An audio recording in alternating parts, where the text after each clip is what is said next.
여러분은 외모가 모든 걸 말해준다고 믿으시나요? 그저 예쁜 얼굴과 잘생긴 외모가 모든 죄를 가릴 수 있을까요?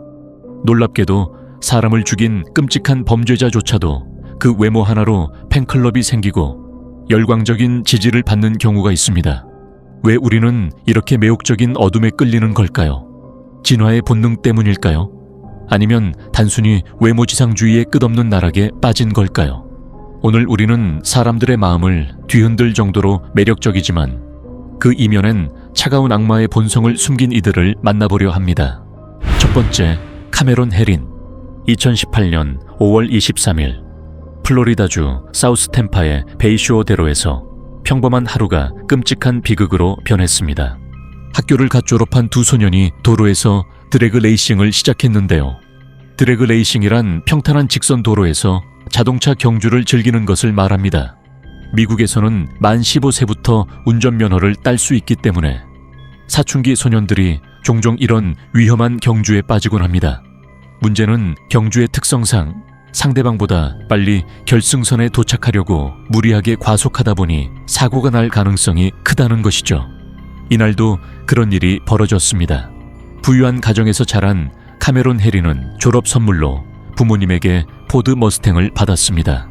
강력한 엔진을 가진 이 차를 몰다 보니 한번 속도를 내보고 싶었던 걸까요? 카메론은 친구 존 베리노와 경주를 시작합니다.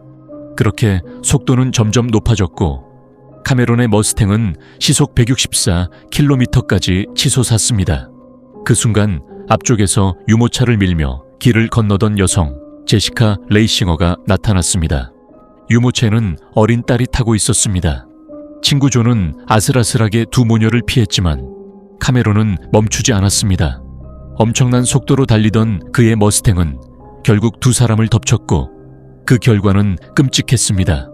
엄마 제시카는 그 자리에서 즉사했고 그녀의 딸은 병원으로 옮겨졌지만 다음날 끝내 숨을 거두고 말았습니다. 사고가 난 직후 카메론과 친구 존 그리고 카메론의 형은 도망치지 않았습니다. 그들은 놀라 침묵 속에서 얼어붙은 듯 움직이지 않았고 출동한 경찰에게 체포될 때까지 아무 말도 하지 않았습니다. 조사는 빠르게 진행됐습니다. 친구 존은 자신의 잘못을 인정하며 6년형을 선고받았지만 카메론의 이야기는 달랐습니다. 처음에 그는 30년형을 선고받았지만 억울하다며 계속 항소했죠. 그의 평소 운전 습관이 드러나면서 상황은 더욱 악화되었습니다.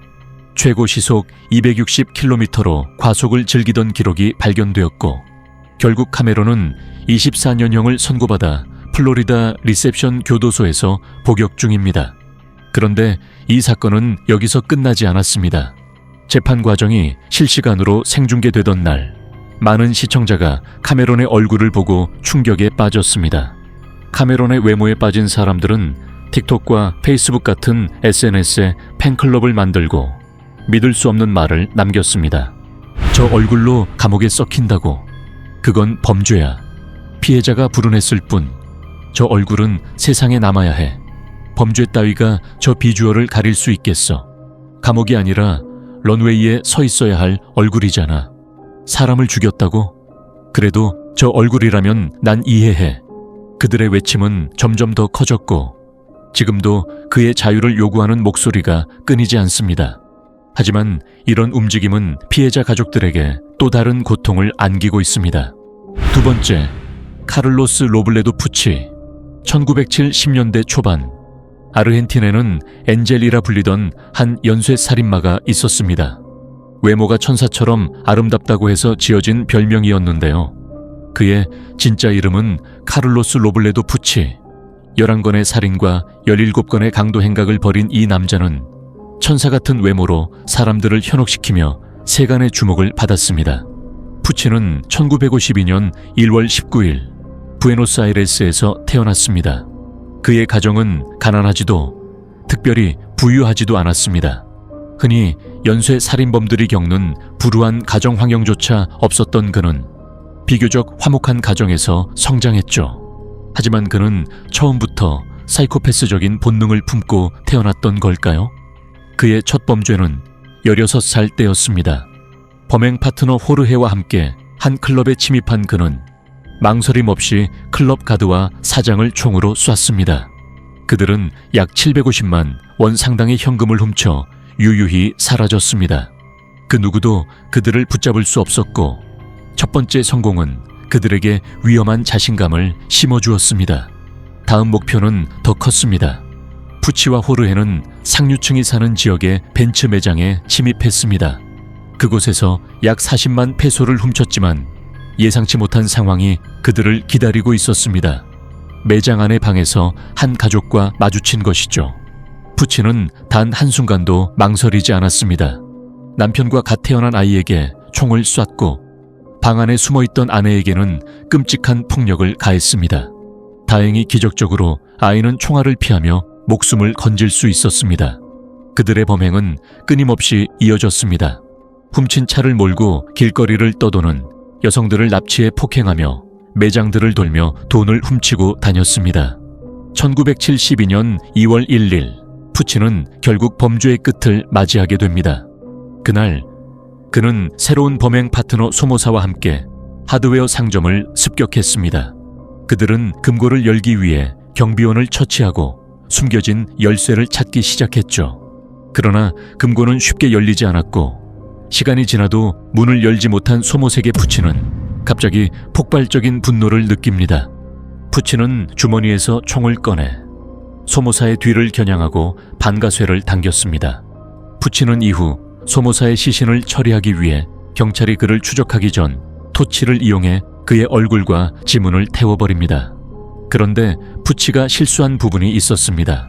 소모사의 주머니에서 발견된 푸치의 신분증. 그 신분증이 푸치의 운명을 바꿔버렸습니다. 결국 경찰은 그를 체포할 수 있었고 11명의 목숨과 17건의 강도를 저지른 그의 범죄는 마침내 끝이 났습니다. 그러나 이 사건은 끝난 것이 아니었습니다. 푸치는 경찰서에서 계속 침묵을 지키고 있었고 이를 참지 못한 부국장 알파노는 전기 충격기를 이용해 푸치를 압박했습니다. 푸치는 마침내 모든 범행을 자백하게 되었습니다. 그 이후 감옥에 수감된 푸치는 계획을 세웠습니다. 천을 엮어 긴 줄을 만들고 교도관들이 방심한 틈을 타 탈옥에 성공했죠. 그러나 그의 자유는 오래가지 않았습니다. 탈옥 64시간 만에 그는 다시 경찰에 붙잡히게 됩니다.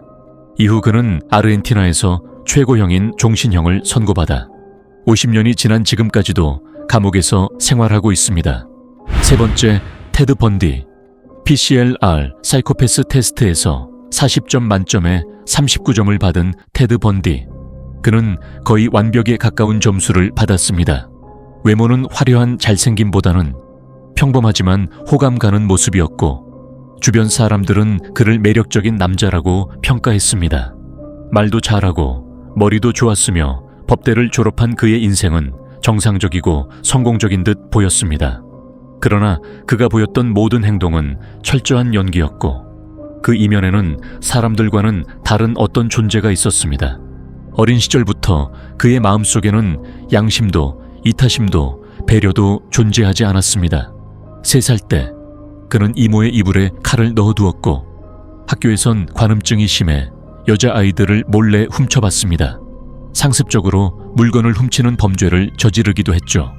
그의 정서적 상태는 불안정하고 다소 이상한 행동을 보였습니다. 하지만 어느 순간부터 그는 자신이 남들과 다르다는 사실을 깨달았습니다. 그리고 그가 배우기 시작한 것은 사람들이 어떻게 서로를 배려하는지 타인의 기분을 생각하며 대화하는 법이었습니다. 그는 이를 흉내내며 점차 정상인처럼 보이게 되었죠. 그러나 그가 연쇄 살인마로 붙잡혔을 때 그와 가장 친했던 사람조차 그의 어두운 면을 전혀 알아차리지 못했다고 합니다. 그가 만든 정상적인 사람의 가면은 너무 완벽했기에 아무도 그 이면에 숨겨진 악마를 알아차리지 못했습니다.